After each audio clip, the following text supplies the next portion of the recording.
Digital literacy is a term that's thrown around in educational circles, but it's hard to pin down exactly what it means.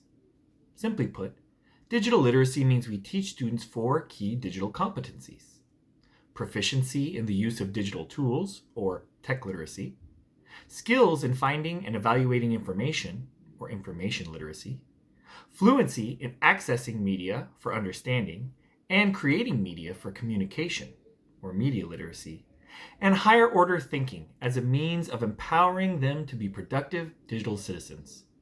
This includes Bloom's synthesize, evaluate, and create. This closely correlates to the view of digital literacy that Dr. Emma Ponsfort shares in her YouTube video, Digital Literacy: The Theory, which may be found in the references. While these are the hopes that we have for our students, Lalonde and others argue that these skills are just as important for us as teachers. He calls it digital fluency.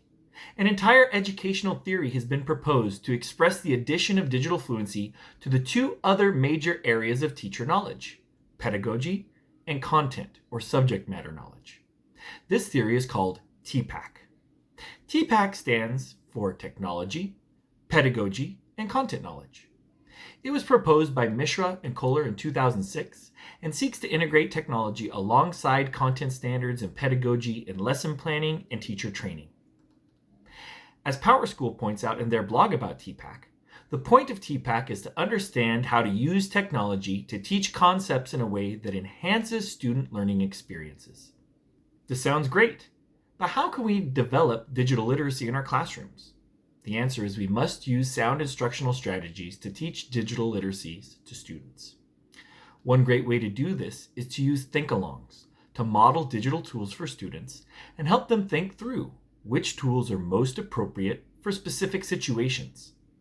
At the elementary level, we're most likely assigning which digital tool students will use on a particular assignment.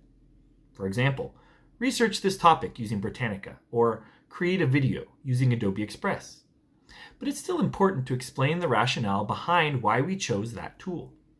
This will help students translate technology from an entertainment platform like they experience at home to a working tool. As students become more familiar with the different tech tools available, we can begin to give them choice as to how they will tackle a particular task. Choice boards can offer students a menu of activities that cover a specific topic and allow students the practice of selecting the appropriate tool to fit the assignment.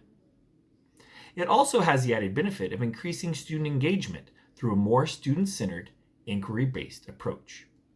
Let's see an example of an assignment that you could use in your classroom.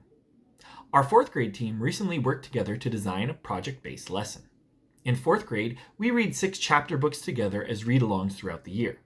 Since we just completed our final book, we decided to ask students to work together in teams of 2 to choose one of these books and create a book trailer video to give students next year a preview of what they have to look forward to.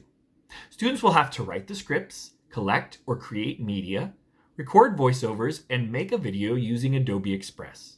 As they do so, they'll be reflecting on the main ideas and themes of the books that we've read, as well as deciding what is important to share about the characters and the plot without giving too much away and spoiling the book. This assignment combines traditional literacy, plot, theme, and character, with digital literacy, research, media, and visual communication.